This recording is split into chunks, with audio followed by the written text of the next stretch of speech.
চাকরিতে কোটা সংস্কার দাবিতে শিক্ষার্থীদের চলমান বিক্ষোভ নিয়ে সরব আন্তর্জাতিক নানা সংবাদ মাধ্যম।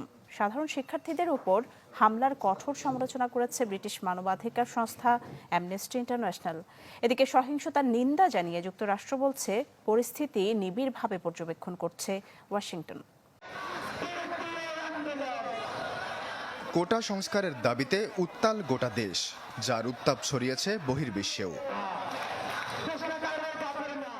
শিক্ষার্থীদের ওপর হামলার নিন্দা জানিয়েছে যুক্তরাজ্য ভিত্তিক মানবাধিকার সংস্থা অ্যামনেস্টি ইন্টারন্যাশনাল। সামাজিক যোগাযোগ মাধ্যম এক্সে এক পোস্টের মাধ্যমে কথা জানায় সংস্থাটির দক্ষিণ এশিয়া শাখা। প্রোটেক্ট দ্য প্রোটেস্ট হ্যাশট্যাগ দিয়ে লেখা এ পোস্টে দ্রুত সরকারকে শিক্ষার্থীদের নিরাপত্তা নিশ্চিতের আহ্বান জানায় অ্যামনেস্টি। সংস্থাটি আরও জানায়, অতীতেও বাংলাদেশে বৈধ আন্দোলনে সাদা পোশাকধারীদের হামলার ঘটনা শনাক্ত করেছেন তারা। কোটা আন্দোলন প্রসঙ্গে আলোচনা হয়েছে মার্কিন পররাষ্ট্র মন্ত্রণালয়ের নিয়মিত ব্রিফিংয়ে। শিক্ষার্থীদের ওপর সহিংসতার নিন্দা জানান মুখপাত্র ম্যাথিউ মিলার। বলেন, উদ্ভূত পরিস্থিতি নিবিড়ভাবে পর্যবেক্ষণ করছে ওয়াশিংটন।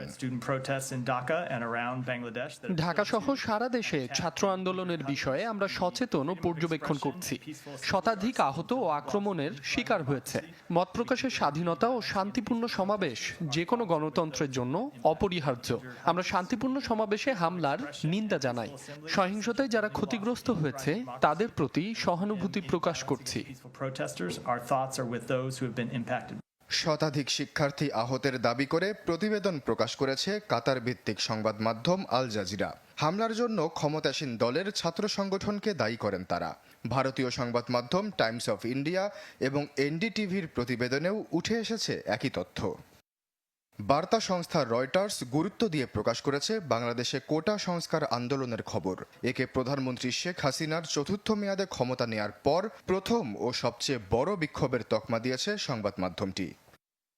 আশ্বাস চৌধুরী, চ্যানেল 24।